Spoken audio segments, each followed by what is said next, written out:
it is actually the one that appears first. That was the last one that I thought of. But I really believe that. As I was digging deep in my soul about this topic, I realized, you know what, Sylvia? Trust is a key leadership competency, but nobody ever talks about it like that.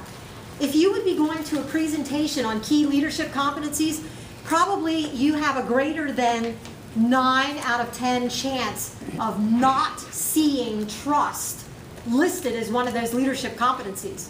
Seriously, it won't be there. You're going to have a whole host of other competencies. You are not probably going to see trust on that list of competencies.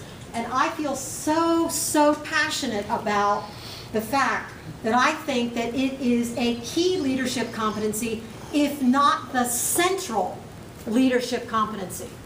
And I just had to share that with you. And it only occurred to me the other day as I was looking at this slide. I kept thinking, what's missing on that slide? And that, I think, is what was missing. So I really want you to get what's up there on that slide.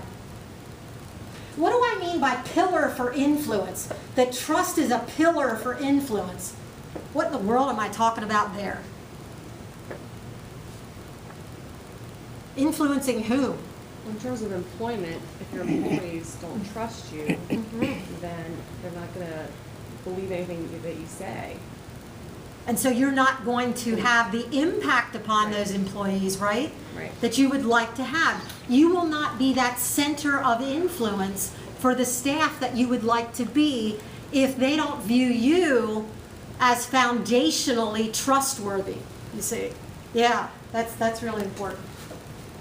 All right, we're going to look at a whole bunch of benefits to building trust, and I think these cover about 3 slides. There's lots of them there. Employees fully engaged. You're going to have performance that is more optimal than otherwise. Relationships have the opportunity to grow because they're going to be in very safe, fertile soil.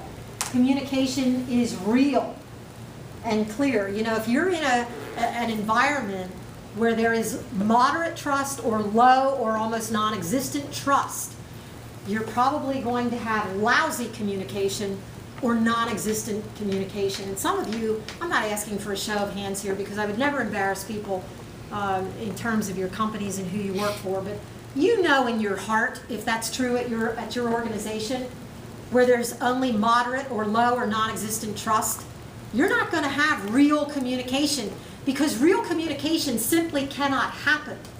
It simply cannot happen in that environment. Other benefits, you have the support, you have a spirit of collaboration, high levels of innovation. People are going to be creative in an environment of high trust.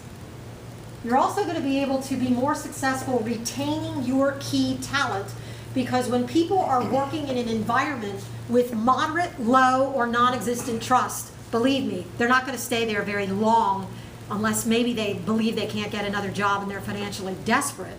But outside of that feeling of desperation, they're going to look for opportunities to jump ship as soon as they can. They will not flourish there and they won't tolerate it. And the company will lose key talent. Clearly, you'll have less conflict,